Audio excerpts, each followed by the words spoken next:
deux choses qui peuvent se rajouter à notre analyse de groupe.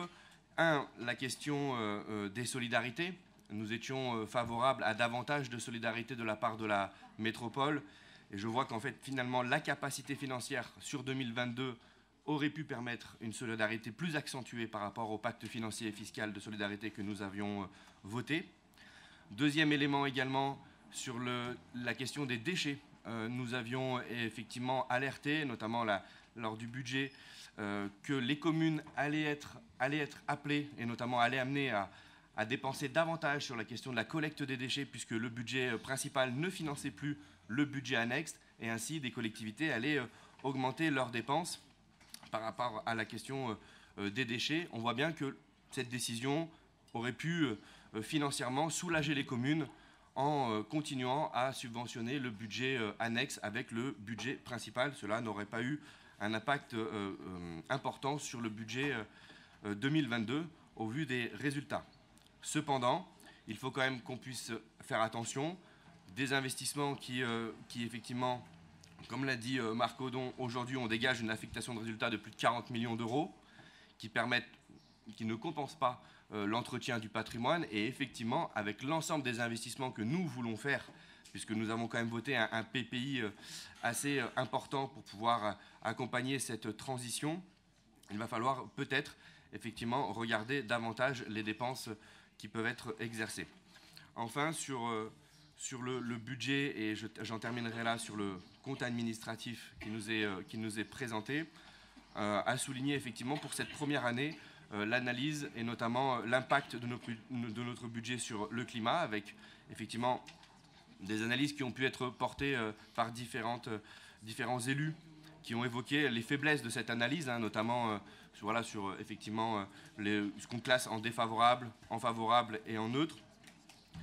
Des choses qu'il faut continuer à analyser, à pousser, mais pour autant, il ne faudra pas non plus à l'avenir se baser uniquement sur ces outils-là pour construire notre budget. Il y a aussi toutes les politiques que nous pouvons mener, notamment les politiques de solidarité que nous défendons, et nous appelons le plus cher de nos voeux, que l'on doit renforcer pour les communes qui en ont le plus besoin.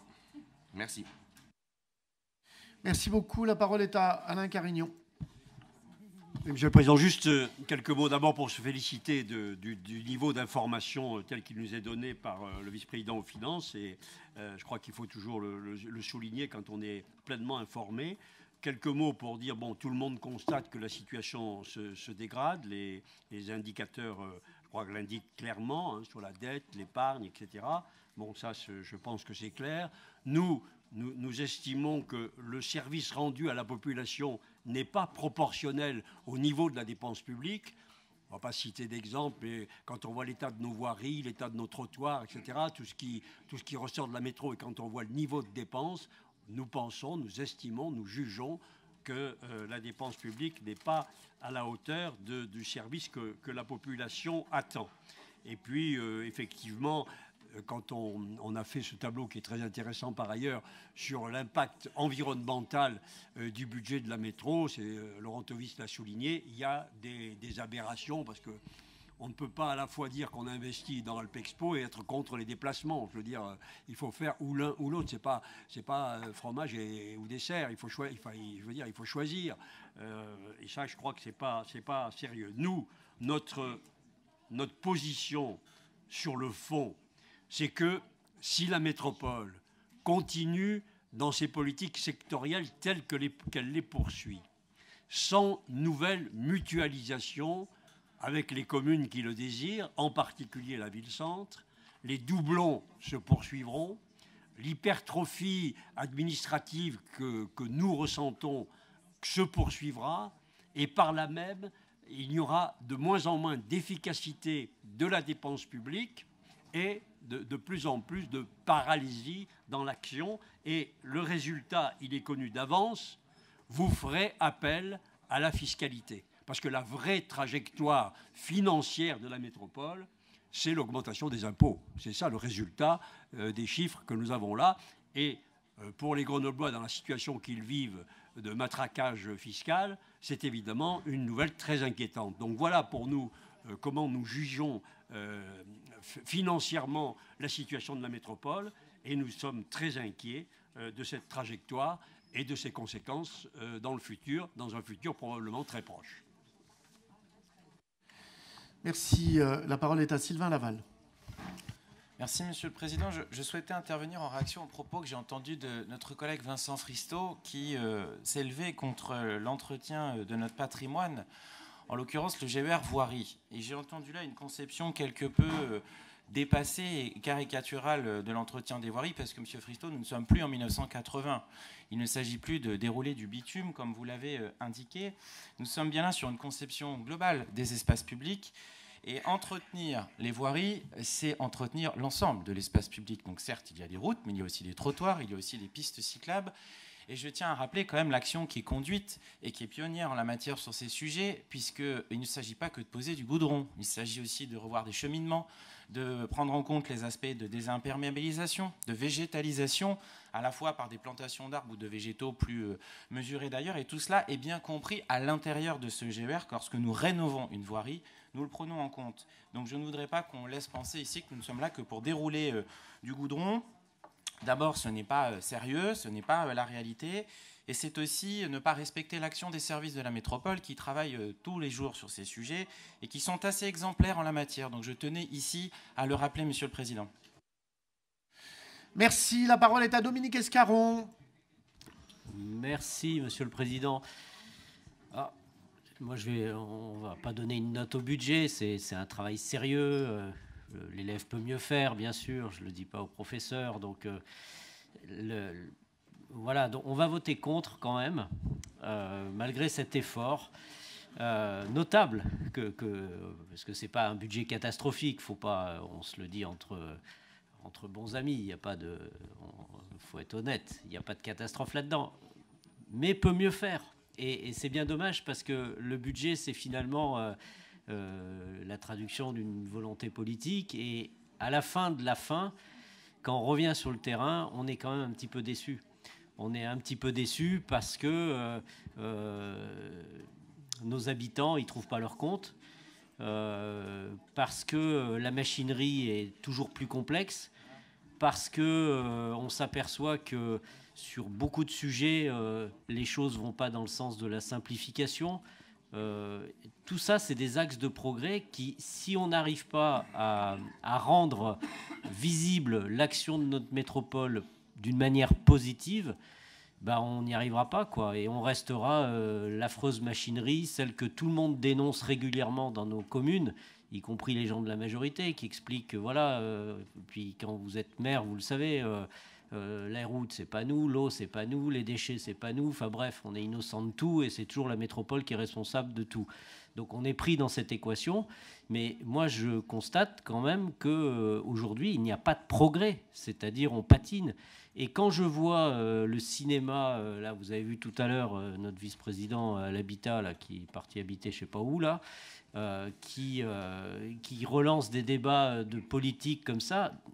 Les gens qui nous regardent ou qui s'intéressent un peu au sujet métropolitain, ils ne comprennent plus rien à ces petites disputes intérieures qui ne résolvent en rien les vrais sujets qui les concernent. Donc c'est pour ça que nous, on votera contre. Merci. Merci. Juste quelques mots là-dessus. Merci pour vos encouragements, Monsieur le Président, à mieux faire. C'est ce que nous nous esforçons tous les jours, les uns les autres, à faire. Et moi, je vous retournerai les choses. La caricature sur quoi que ce soit n'est jamais... la généralisation n'est jamais bonne conseillère. Donc voilà, notre collègue Nicolas, tout à l'heure, a exprimé des choses. Il faut aussi peut-être reconnaître dans ce qu'il dit des éléments qui lui sont intimes et personnels. Et finalement, de ne pas non plus... d'une certaine façon, utiliser ça à d'autres fins. Voilà, je crois que les choses sont ainsi. Et moi, je crois que le temps passant, l'exercice de la fonction d'élu local, quelle qu'elle soit, n'est pas une fonction simple pour qui que ce soit des élus communaux, que ce soit des élus métropolitains. Et nous voyons que nous sommes pris aussi, nous-mêmes, dans des décisions qui parfois nous dépassent. Vous évoquiez la question de la simplification. Nous sommes aussi, nous, confrontés, sans aucune capacité à réagir à ça, au contraire, des mécanismes qui complexifient beaucoup de choses. Et on les prend, et on s'en occupe, et on essaye de faire au mieux, et on essaye de trouver des solutions. D'ailleurs, je pense qu'aujourd'hui, l'innovation, elle est dans le camp des collectivités, beaucoup, parce qu'on est en permanence en train d'essayer de trouver des solutions, alors que, justement, on a des niveaux de complexité, finalement, comme jamais. Moi, j'aimerais qu'un jour, on nous fasse j'aimerais que la Cour des comptes s'occupe de dire, plutôt que nous expliquer que nous sommes des gens dépensiers, nous expliquer et nous dire aujourd'hui, finalement, si la fonction de maire, la fonction d'adjointe, adjoint au maire, la fonction de conseillère, conseiller métropolitain, conseiller communautaire, finalement, n'est pas plus compliqué qu'il y a 20 ans. Et de comparer ça et de se dire, finalement, qu'est-ce qu'on a fait pour rendre les choses aussi complexes ? Et je crois que là, il y aurait bien matière à dire des choses. Bon, je ne serai pas plus long là-dessus. Moi, je trouve qu'on a grandement compliqué la vie. Et voilà. Alors après, moi, je reviens, je vais laisser la parole à Claude Soulier qui demande la parole. Je vais lui la donner, et puis ensuite, je laisserai le vice-président terminer.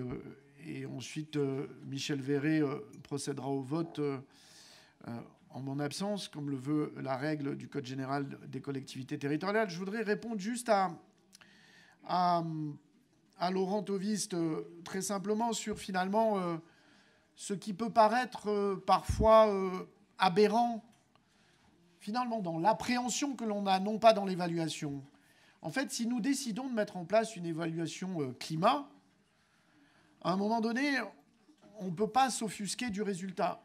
Il faut qu'on accepte tout simplement le résultat tel qu'il est. Mais ça nous renvoie à notre discussion de tout à l'heure sur les questions d'égalité femmes-hommes, en fait. À un moment donné, si nous acceptons de mettre finalement dans la réflexion l'impact de nos décisions, ce que ça aura comme impact, tant en termes climatiques, en termes d'égalité femmes-hommes, en termes finalement d'inclusion, il faut qu'on en accepte. À partir du moment où on se donne une règle qui est plutôt établie, qui est posée sur des bases scientifiques d'évaluation, ben oui, parfois, on a des résultats qui nous interrogent et qui nous questionnent. Ben oui, mais c'est la vie, en fait. Et c'est le produit du résultat de l'évaluation. Donc l'évaluation, elle n'est pas faite simplement pour nous conforter. Elle est faite tout simplement pour nous amener à réfléchir sur les sujets, de nous dire peut-être que les sujets ne doivent pas être traités comme ça, ou de telle façon, ou améliorés. Ça ne veut pas dire d'ailleurs qu'on abandonne d'améliorer Alpexpo. C'est ce qui a été dit d'ailleurs. C'est parce que c'est nécessaire, mais peut-être qu'il faudra réimaginer d'autres choses. Mais sommes-nous les seuls à penser comme ça ? Sommes-nous les seuls à raisonner comme ça ? Je ne suis pas sûr. Je pense que l'ensemble des centres de congrès aujourd'hui de France et d'Europe pensent, et d'ailleurs à plein d'endroits, la même chose. Bon, voilà. Donc, simplement pour dire que moi, je trouve que c'est bien d'avoir ces outils-là. Ça nous permet de cogiter, de réfléchir. Et pour dire les choses, ça nous permet de repenser nos politiques et de se dire, finalement, on ne les fait plus comme avant. Oui, on ne les fait plus comme avant parce que c'est nécessaire pour plein de raisons aujourd'hui. Pareil sur d'autres sujets. Je laisse la parole à Claude Soulier, puis ensuite je laisserai le vice-président aller vers la conclusion. Claude Soulier.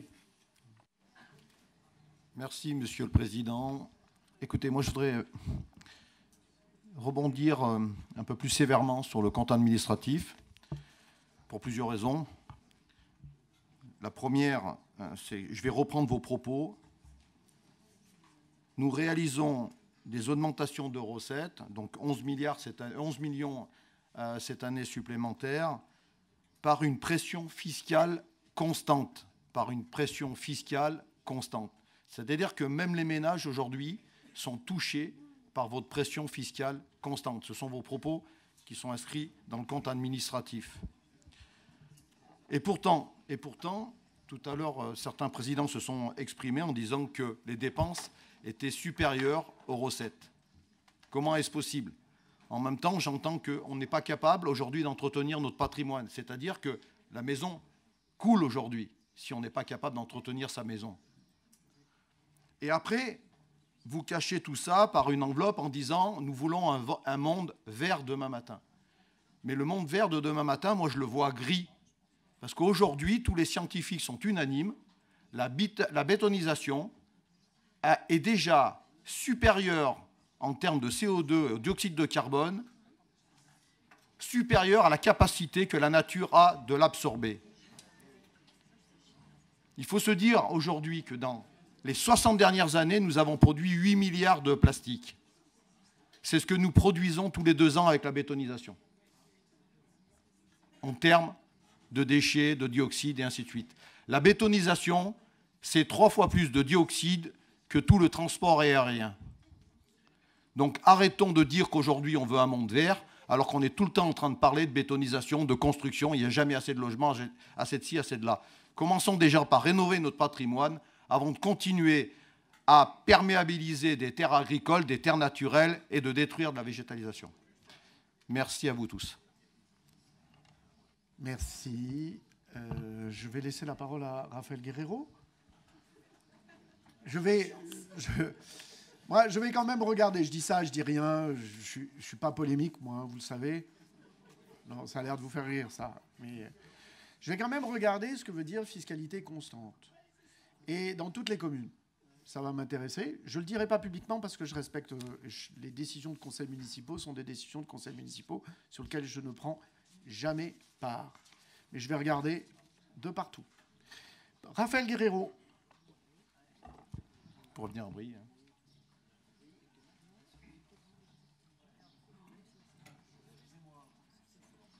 Pas de souci. Je vais rester sur les premiers mots que j'avais prévu de vous dire avant la dernière intervention. Simplement pour vous remercier des remerciements que je retourne très directement au service et au cabinet qui m'accompagnent sur ces sujets-là.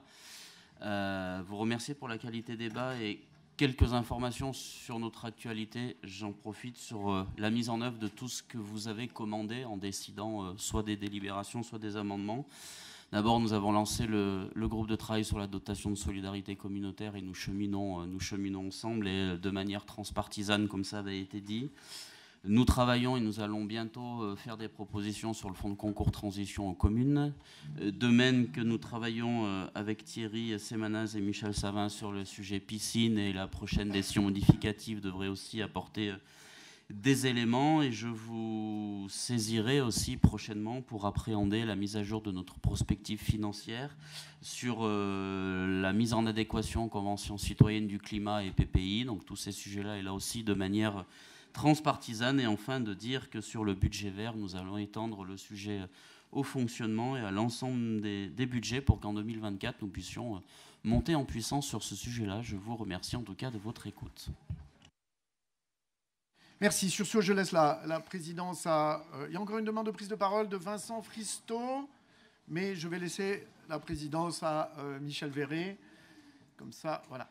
Vincent Fristo. Oui, j'ai été mis en cause, donc je réponds très brièvement. La page 161 du document excellent précis sur le compte administratif permet d'expliciter la classification des dépenses d'investissement au regard de l'atténuation du changement climatique, programme mobilité et espace public, voirie. J'ai bien entendu, avant d'intervenir, lu tous ces documents dont je n'interviens pas de façon complètement péremptoire, mais bien argumentée. Je voulais simplement inviter donc, notamment le vice-président Sylvain Laval, à consulter ce document.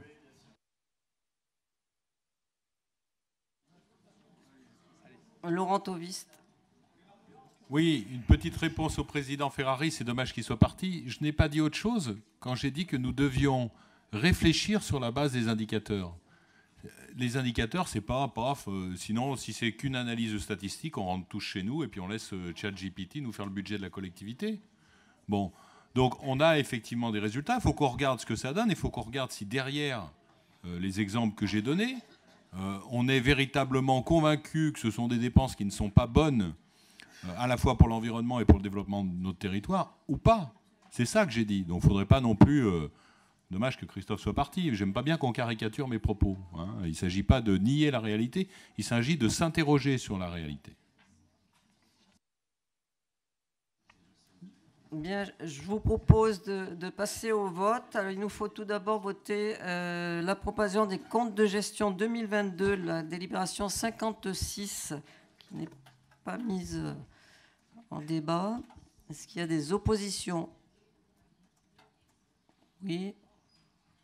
Abstention? Non. Approuvé. Merci. Nous revenons à la 57 sur les comptes administratifs 2022. Opposition, même vote. Abstention. D'accord. Abstention pour un groupe et le reste favorable. Le 58, budget principal, affectation des résultats 2022. Même vote. Non. Alors, opposition, les... Oh, d'accord. Abstention. Pour, favorable, d'accord. 59, budget annexe opération d'aménagement, affectation des résultats, même...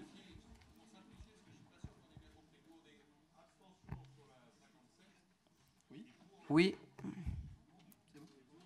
Oui, oui, on a bien enregistré ce vote-là. Donc, opération d'aménagement, affectation des résultats, même vote.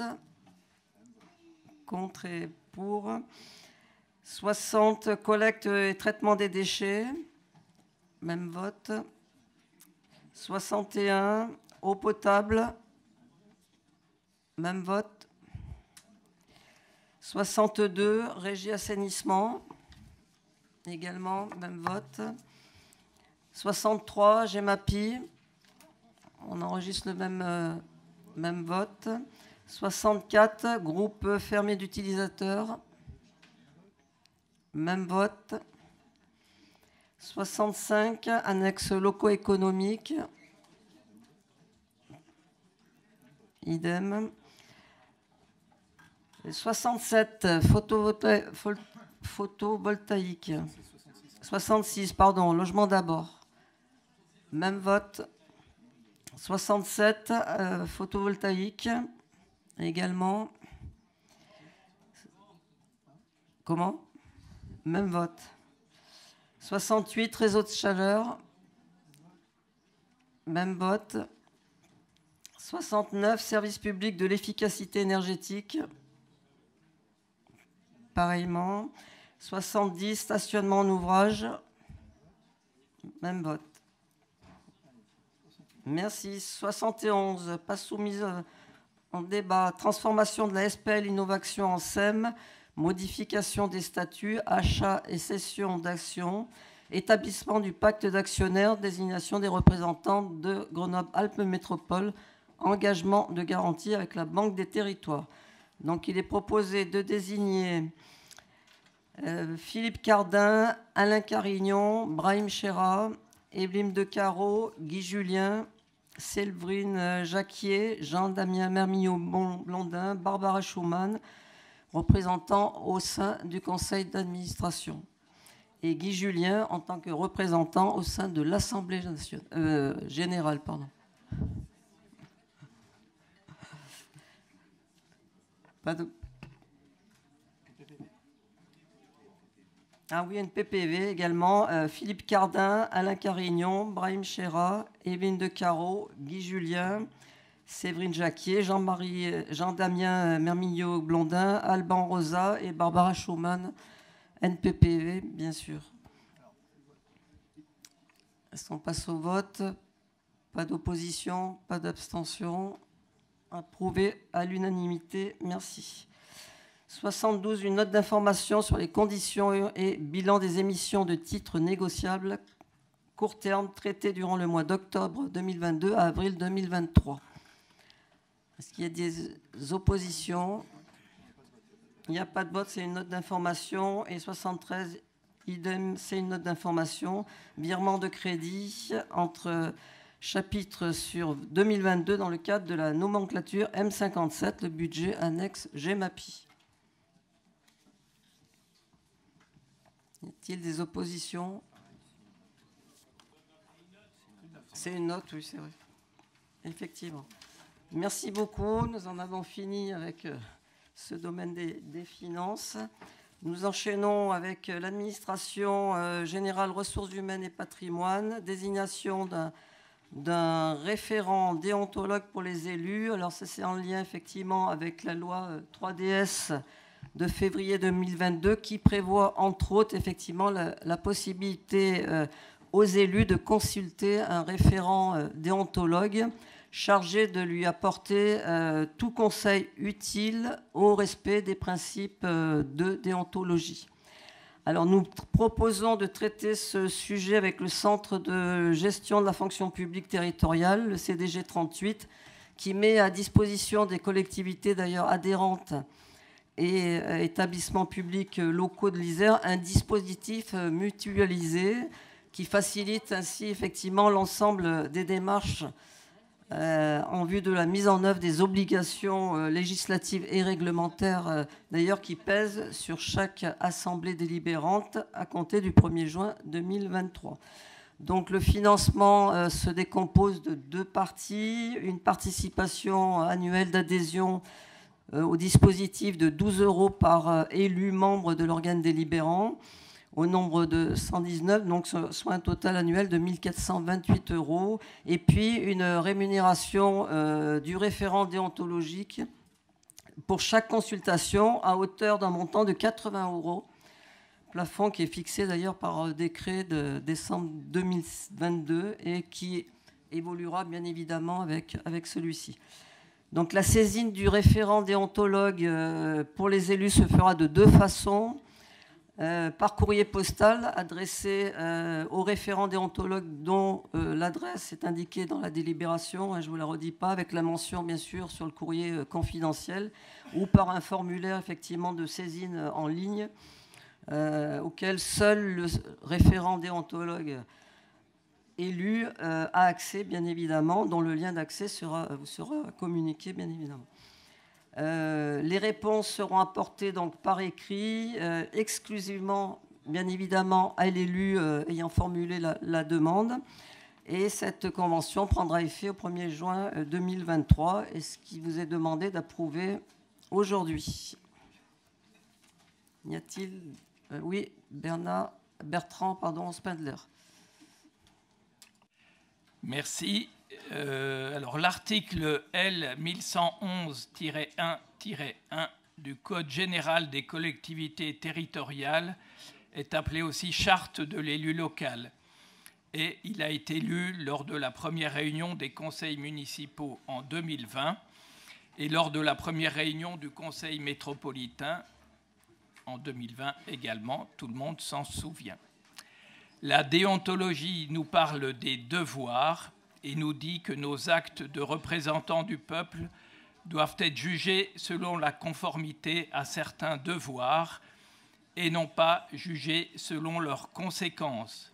Autrement dit, la loi, la déontologie, disent que la fin ne justifie pas les moyens, mais c'est au contraire à tel moyen, telle fin.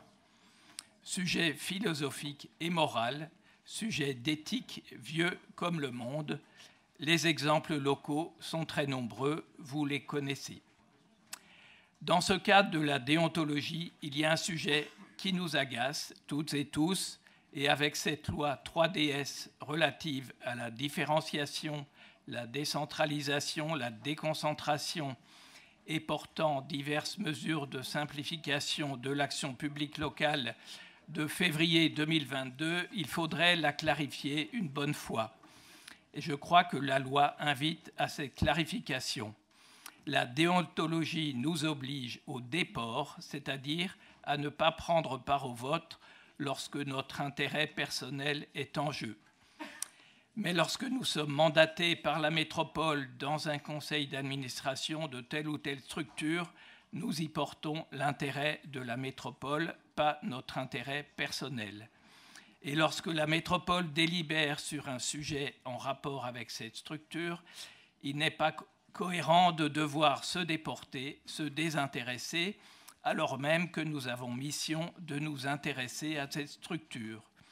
À la lumière de la loi 3DS et dans le souci de la déontologie, je demande que ce sujet du déport, lorsqu'il s'agit de nos satellites, soit éclairci une bonne fois. On en a eu l'illustration ce matin, avec toujours des doutes sur la conduite à tenir. Merci. Y a-t-il d'autres demandes de prise de parole? Non. Alors, je vais mettre aux voix. Qui s'oppose? Qui s'abstient? Unanimité, merci. Je laisse la parole à Michel Verret pour la présentation du rapport social unique 2021, une note d'information. La parole est à la première vice-présidente, Michel Verret. Merci, Président. Alors, c'est un document qui est très normé, pour lequel nous n'avons pas la maîtrise, en tout cas, des chapitres, des têtes de chapitres. Donc, qui remplace, c'est un document qui remplace le rapport de l'État de la collectivité.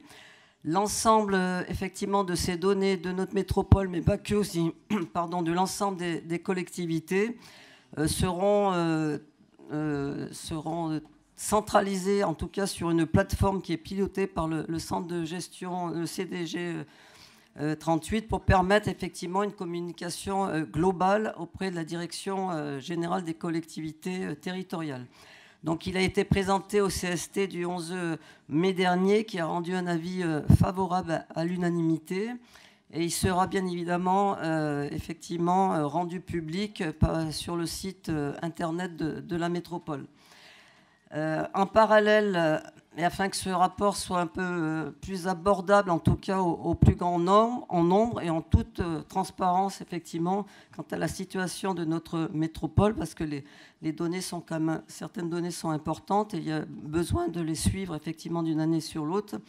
Des documents d'accompagnement, comme vous voyez, effectivement, avec les annexes, ont été élaborés, qui traduisent effectivement de façon un peu plus digeste, en tout cas, la situation par thématique, en temps d'effectifs, les parcours professionnels, pyramide des âges. Vous avez l'organisation du travail, les mouvements, les rémunérations, la formation, l'absentéisme et bien sûr les conditions de travail.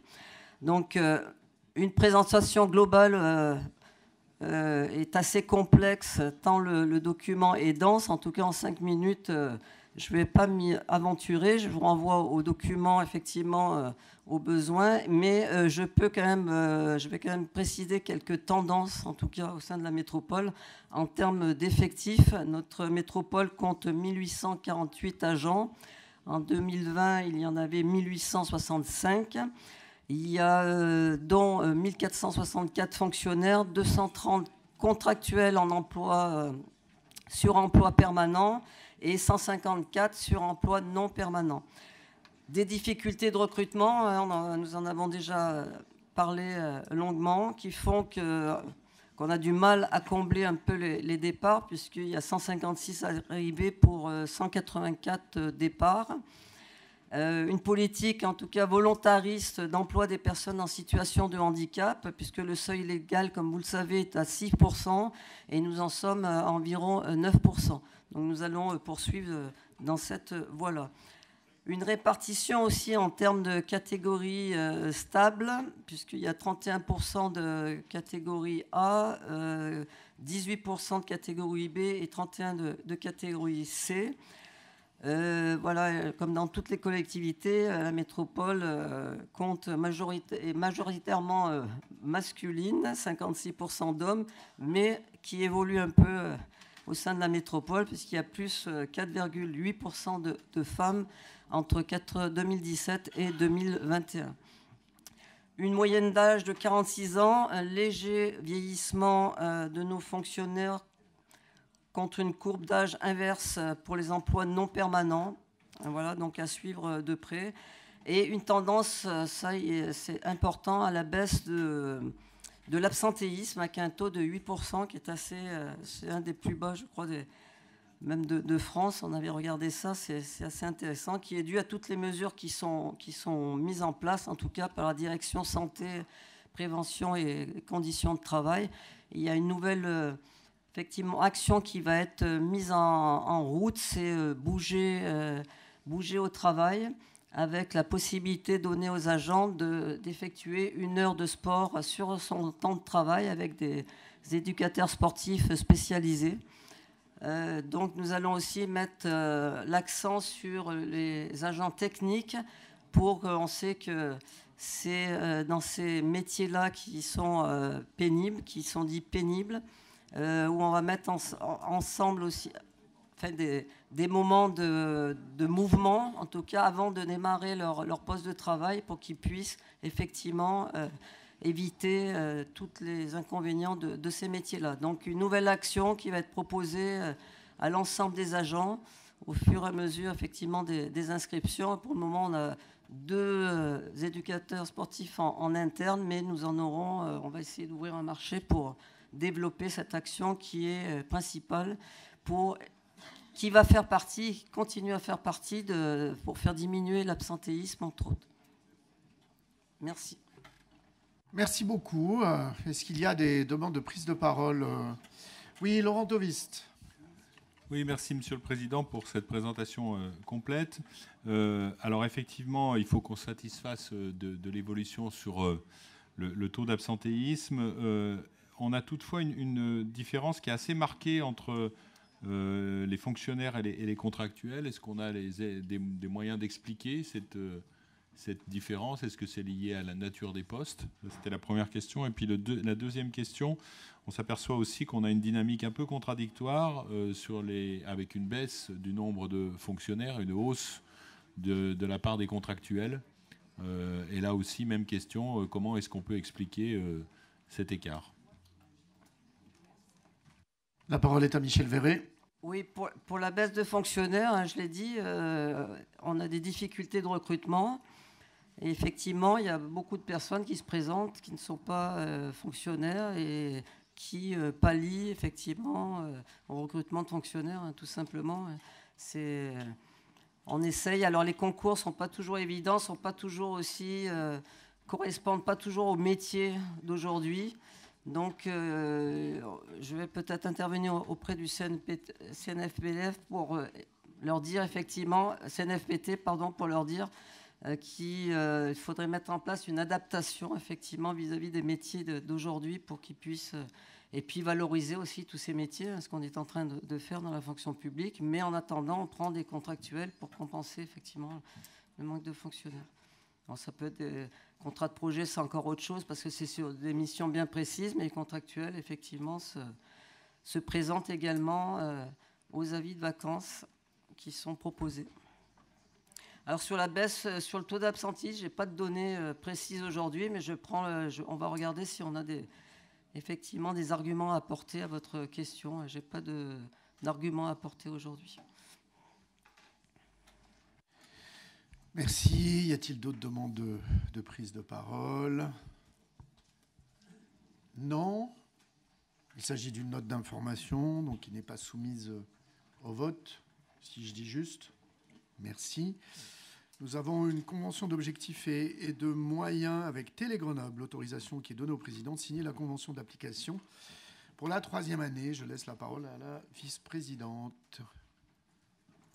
Oui, donc nous avons confié à Télé-Grenoble, qui exploite effectivement, comme vous le savez, le canal local, la diffusion d'émissions de proximité qui permettent de traiter en tout cas l'actualité du territoire qu'elle couvre.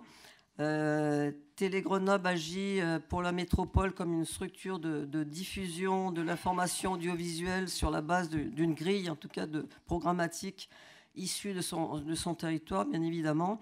Donc la convention d'application 2023-2024 évoque notamment la mise en avant des communes de la métropole, de leurs activités, puis aussi de leurs différents projets.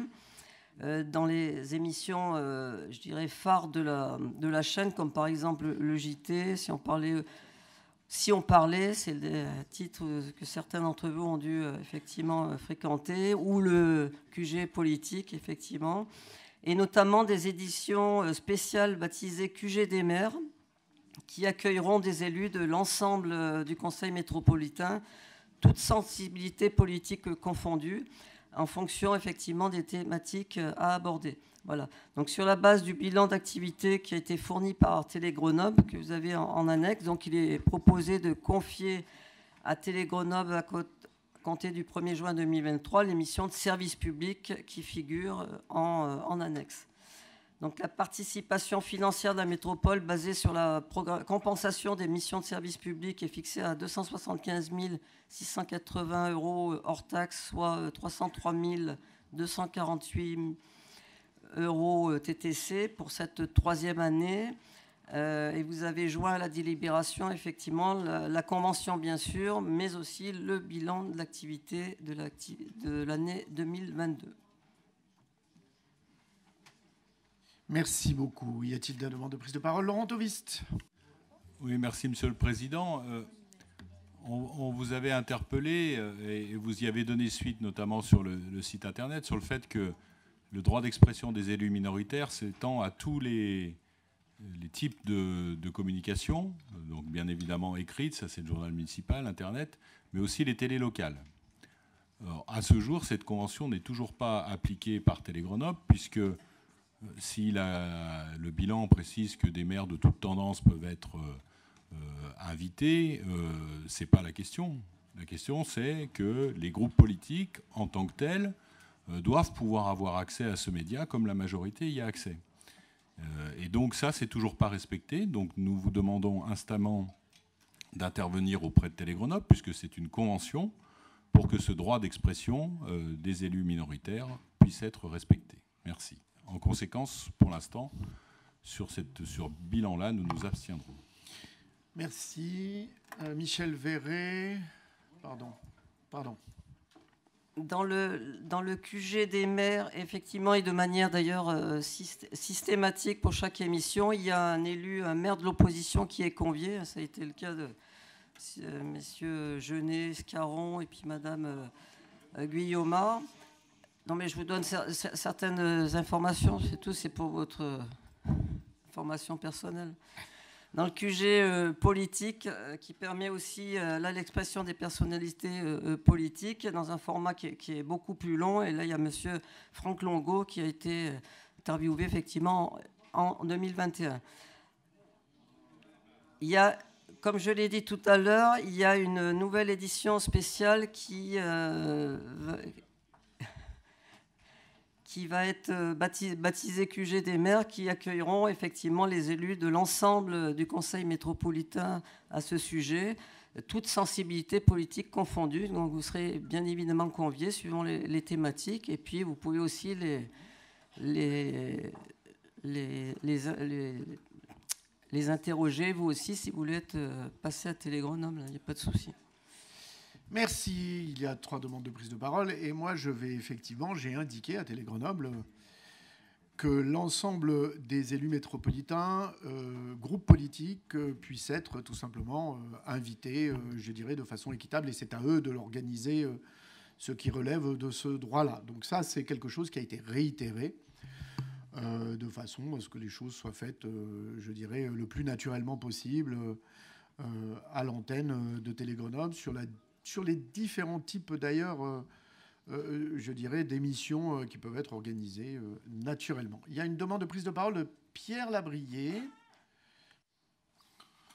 Oui, alors j'ai regardé le Code général des collectivités territoriales et puis il n'y a aucune disposition qui m'empêche de prendre part à la délibération, donc je vais la voter, même si j'étais interviewé dans l'une de ces émissions. Mais ce qui vient d'être dit est en effet tout à fait important sur la question de la démocratie, tout simplement. Voilà. Il y a assez de médias qu'on est en capacité de critiquer. Je parle au niveau national pour n'inviter tout le temps que les mêmes personnes et les soi-disant mêmes experts pour que ce type de projet avec cette télé locale soit intéressant. Merci. Je vais laisser la parole à Laurent Tovitz et Dominique Escaron. Je voulais rajouter aussi un point que j'ai oublié de dire dans ma première intervention J'ai aussi demandé à Télé Grenoble à ce qu'il y ait un regard beaucoup plus fin et beaucoup plus précis sur l'équilibre femmes-hommes dans les invités, dans les émissions de Télé Grenoble. C'est aussi un des sujets qu'il nous faut absolument, là aussi, corriger. Ce n'était pas dans votre demande particulière, elle était plus générale. En tout cas, moi, je l'affine sur cette question de l'égalité femmes-hommes. La parole est à Laurent Tovist. Oui, excusez-moi de reprendre la parole, Monsieur le Président, mais alors j'enregistre votre réponse qui me paraît effectivement plus conforme à ce que nous avons demandé. Mais pour répondre à Michel Verret, ce que nous demandons, c'est pas que les maires soient invités. Ça, les maires... et c'est tout à fait normal que Franck Longo, maire de Fontaine, 4e commune de l'agglomération, ait été invité à Télé Grenoble depuis 3 ans. Mais quand il est invité à Télé Grenoble, il parle, et c'est logique, il était invité comme ça, comme maire de Fontaine. Et quand moi j'ai regardé les émissions, les QG des maires, et c'est bien normal, quand les maires viennent au QG des maires, ils parlent... Alors effectivement, il y a quelques questions sur la métropole, mais ils parlent de leur commune, de comment ça se passe, etc.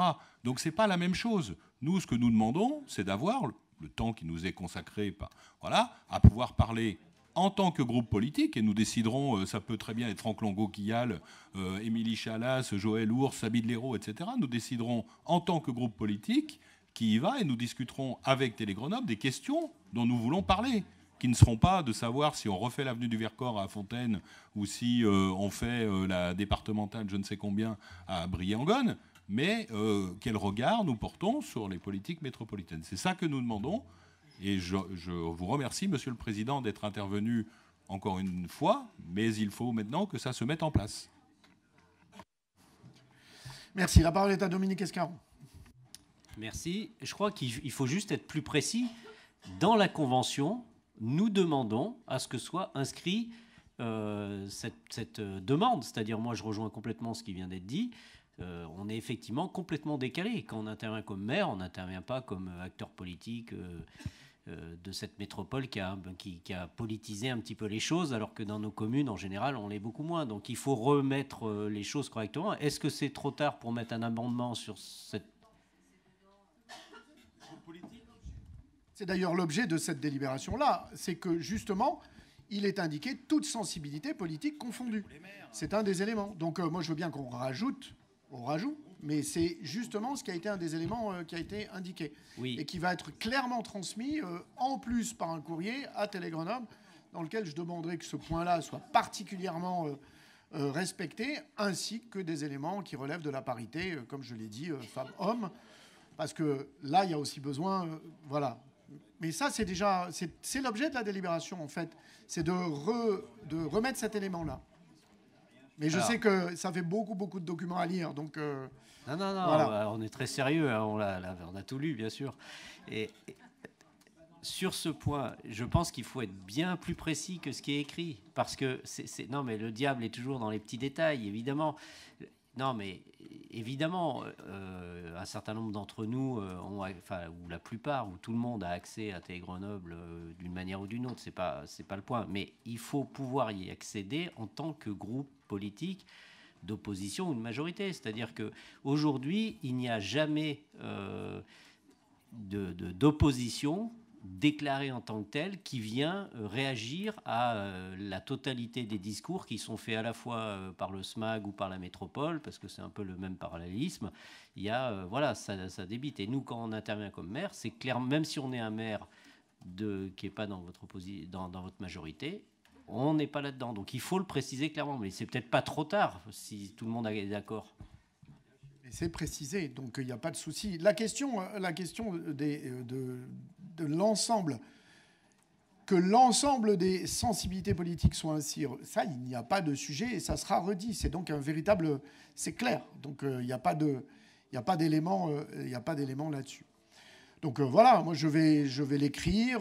Vous aurez copie de mon courrier. Il n'y a pas de souci. Les choses seront très claires là-dessus. Je mets aux voix. Qui s'oppose ? Qui s'abstient?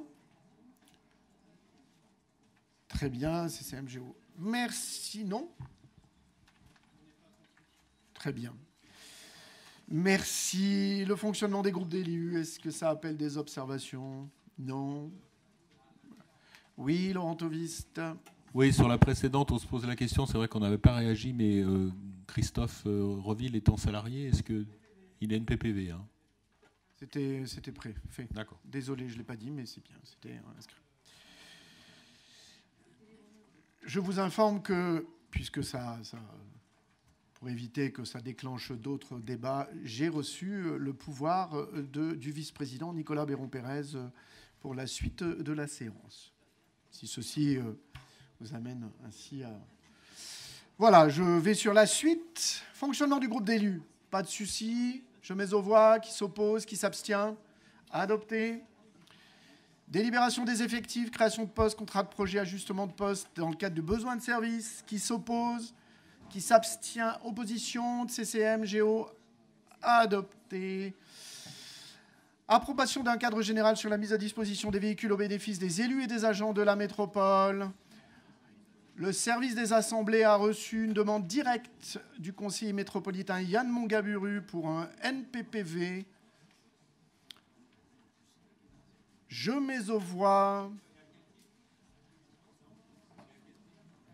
J'ai reçu une demande. Je rappelle que le NPPV, c'est pas j'ai pas envie de voter. Il faut qu'il y ait un élément précis qui indique qu'on ne peut pas prendre part au vote. J'ai l'impression que parfois certains utilisent le NPPV pour ne pas se mouiller. Donc, quel est l'objet de ce NPPV ? Je n'ai pas les éléments. Donc, je vais demander au service des assemblées de renvoyer un message au... Donc, nous demanderons le motif du NPPV sur ce vote. La parole est à Pierre Labrier. Le conflit d'intérêts est une responsabilité personnelle. Absolument personnelle. On n'a absolument pas à justifier la question du conflit d'intérêts.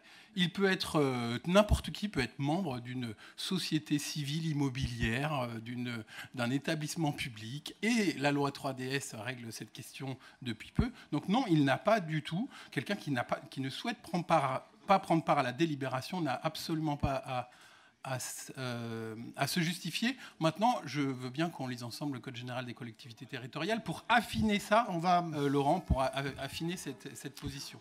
On ne va pas faire le débat d'experts, nous. Je vais demander aux déontologues et au groupe de travail, d'ailleurs, qui travaillent sur ce sujet. Je salue d'ailleurs tous ceux qui sont investis sur le sujet. Et je vais mettre aux voix cette délibération. Est-ce qu'il y a des oppositions ? Est-ce qu'il y a des oppositions ? Est-ce qu'il y a des abstentions ? Géo. Bien, la délibération est ainsi adoptée. Merci infiniment. La location et la maintenance de matériel d'impression au volume. Qui s'oppose, et on fait une mutualisation avec l'encentrale d'achat de l'informatique hospitalière. Petit clin d'œil sur les éléments de mutualisation. Qui s'oppose, qui s'abstient, à adopter la gestion et l'entretien et la maintenance de la flotte de véhicules légers. Qui s'oppose, qui s'abstient, à adopter le renouvellement des adhésions aux associations d'élus. France Urbaine, Intercommunalité de France, l'AMF et l'AMI.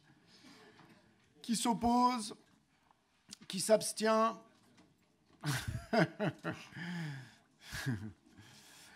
La délibération est donc adoptée. La compétence gestion des routes classées dans le domaine public routier départemental et leurs dépendances et les accessoires. Qui s'oppose, qui s'abstient, adopté. La prestation de traiteur, il s'agit de m'autoriser à signer les accords 4 de bon de commande, la 84. Qui s'oppose, qui s'abstient, adopté. La fourniture et l'acheminement d'électricité pour les points de livraison de la métropole, il s'agit de lancement de la procédure. Qui s'oppose, qui s'abstient, adopté. Le transfert à la métropole de l'emprise de la déchetterie, de parcelles de voirie, de parcelles d'accès à l'aire de gens du voyage de la commune de Sassenage. Qui s'oppose, qui s'abstient, adopté. PPV de Vincent Fristo sur la 85. Ouais, sur l'acheminement d'électricité. Là, maintenant, la 87, l'achat d'outillage et diverses fournitures de bâtiments. Qui s'oppose, qui s'abstient, à adopter. La cession d'une hydrocureuse. Qui s'oppose, qui s'abstient. La modification de la composition de la mission d'information et d'évaluation sur les investissements de la métropole. Il y a 89 qui s'oppose, qui s'abstient. La modification des représentants de la métropole au sein de l'AGEXA. il convient de procéder à la substitution entre Sabine Léraud et Evelyne Decaro au sein du collège avec voix consultative. Evelyne Decaro devient titulaire et Sabine Léraud devient suppléante. NPPV D2. Qui s'oppose, qui s'abstient. Abstention de CCM. OK. La modification de la représentation de la métropole au sein des instances du CEREMA. Il est proposé de désigner Philippe Cardin en tant que représentant au sein des instances du CEREMA. NPPV de Philippe Cardin qui s'oppose, qui s'abstient. Adopté. Nous arrivons à la modification de la composition du bureau métropolitain. Alors, avec un amendement de l'exécutif, le délibéré est ainsi modifié. Rappelle que le bureau métropolitain est composé du président, des vice-présidents et vice-présidents, des conseillères et conseillers délégués, des présidentes et des présidents de commissions thématiques, ainsi qu'une représentante et un représentant de chaque groupe politique. Il est donc nécessaire je vais donc faire voter cet amendement, mais il est nécessaire aussi de procéder à l'élection des membres supplémentaires du bureau métropolitain au scrutin secret. Nous allons donc voter au scrutin secret sur les 3 membres supplémentaires du bureau. Je vais d'abord faire adopter cet amendement peut-être. Qui s'oppose sur l'amendement? Qui s'abstient? Adopté, merci. Nous allons procéder à l'élection à bulletin secret des 3 membres. Vous avez une zapette, il y a votre nom derrière, normalement. Vous prenez également la zapette de vos pouvoirs. Donc j'ai besoin de récupérer la zapette de Nicolas Léon-Pérez. On me fasse passer la... Ah, mais c'est ton nom qui est marqué? Bon.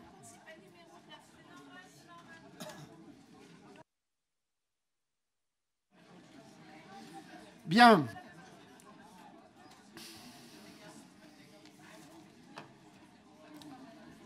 Alors, ne reliez pas le numéro que vous avez sur votre zapette et les numéros que vous avez sur votre fiche. Parce que vous savez, c'est toujours comme ça. Vous avez la fiche avec les noms et c'est là-dessus que vous allez pouvoir voter sur les personnes qu'on vous indiquera. Alors, attendez. Alors, on n'a pas une première question? On a normalement une première question test. On va mettre en place le système de vote. Alors, selon vous, quel élu? On aurait pu mettre avec un E aussi. 2 L, 2 LE, élu E. Est le plus grand fan du FCG dans cette assemblée. Bon, on aurait pu parler de Tina Turner aussi, mais bon, c'est pas grave. Bah ouais, mais plus Tina Turner que Jean-Louis Murat. Et après, Bien, alors, je vous propose de voter. Vous avez le choix parmi tous les noms de désigner qui vous estimez être le plus grand fan du FCG. Donc allez-y, lâchez-vous. Faites-vous plaisir. Je sais, je suis désolé. Lionel, j'ai une petite idée qui... Allez, le vote a démarré? Oui, ça vote. Alors moi, je vais choisir qui je vote. Ah, faut allumer déjà ce truc. Hein. Comment j'allume, moi? Allumez votre truc, allumez votre zapette d'abord. Hein.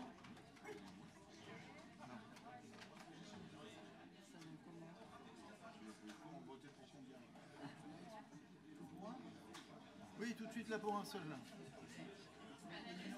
Le premier, c'est le fan du SCG.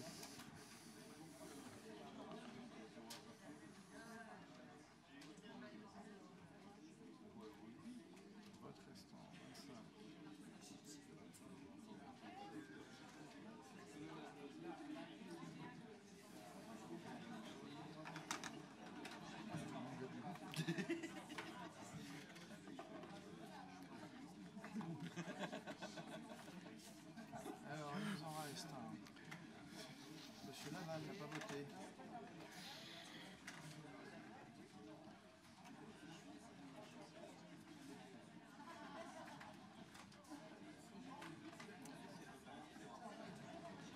Je m'arrête quand même, on s'arrête. Oui, après c'est bon. Donc il reste visiblement 5 personnes. Pas sûr que tout le monde vote.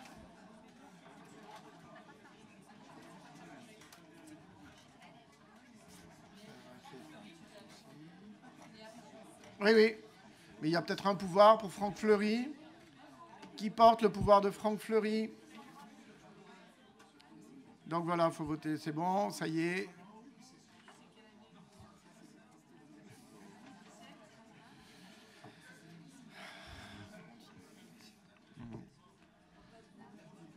Il manque la deuxième zabette.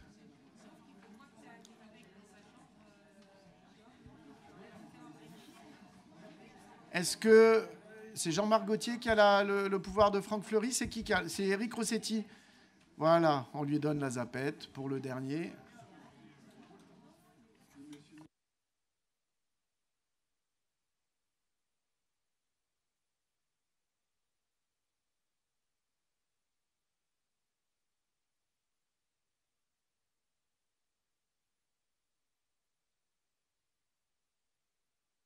Bien, donc c'est bon. Alors on va savoir qui est le plus grand fan du FCG dans cette vénérable assemblée. Jean-Yves Porta est considéré comme le... Quel talent! Bravo à vous, 15 voix. Bien, il est maigre le chien comme on dit, mais...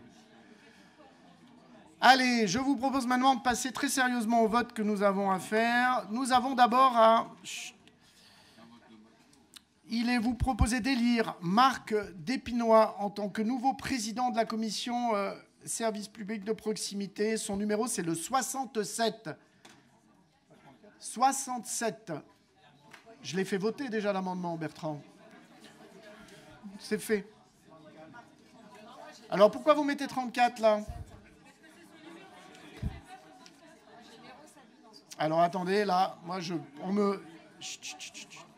C'est 34. Alors, mes notes ne sont pas bonnes. Donc, c'est bien le 34. Marc Despinois, le 34. 34. C'est comme à l'Eurovision, vous savez.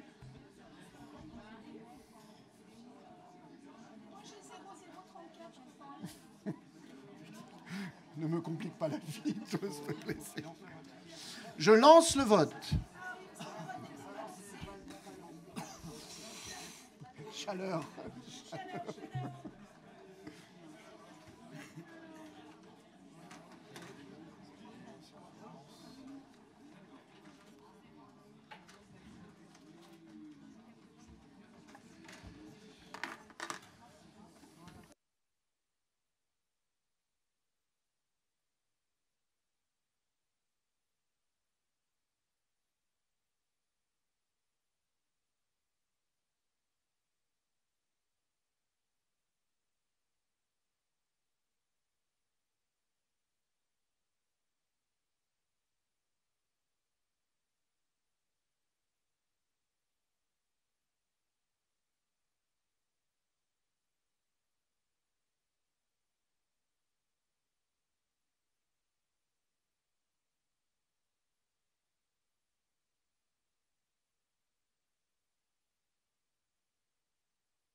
Il manque Françoise Charavin et Audrey Guillaumard.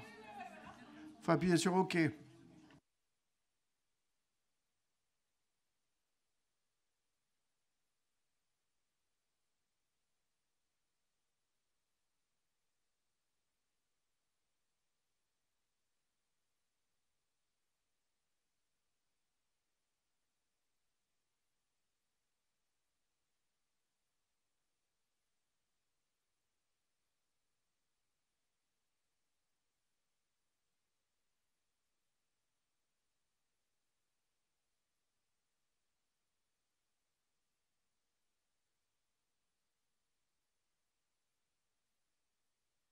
Le vote est clos. Le scrutin est clos.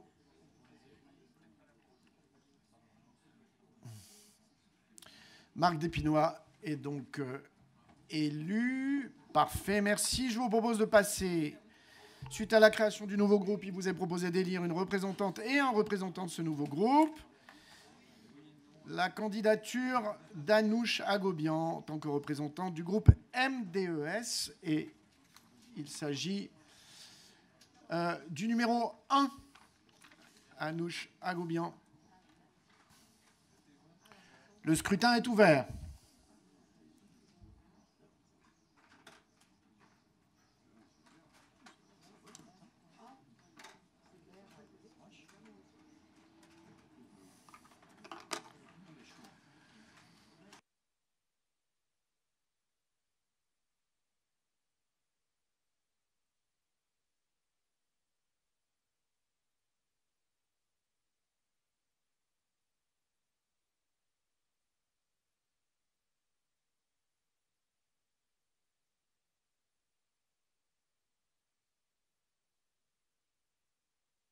Le scrutin est clos.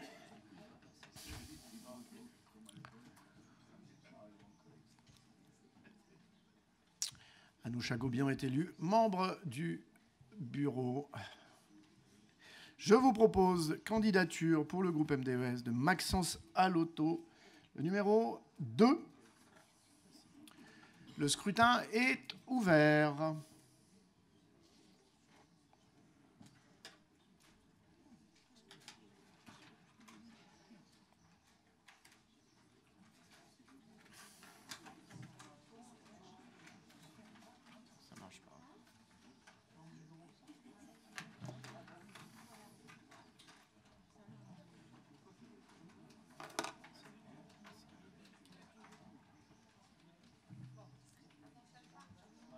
C'est bon.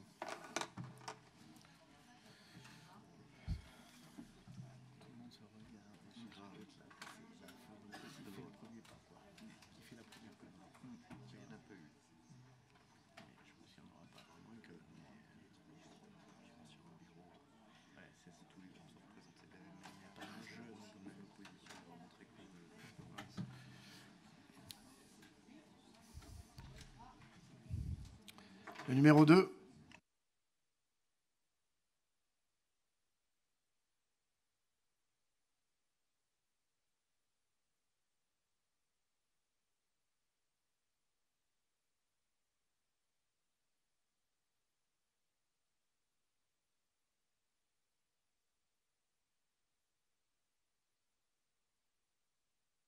Le scrutin est clos.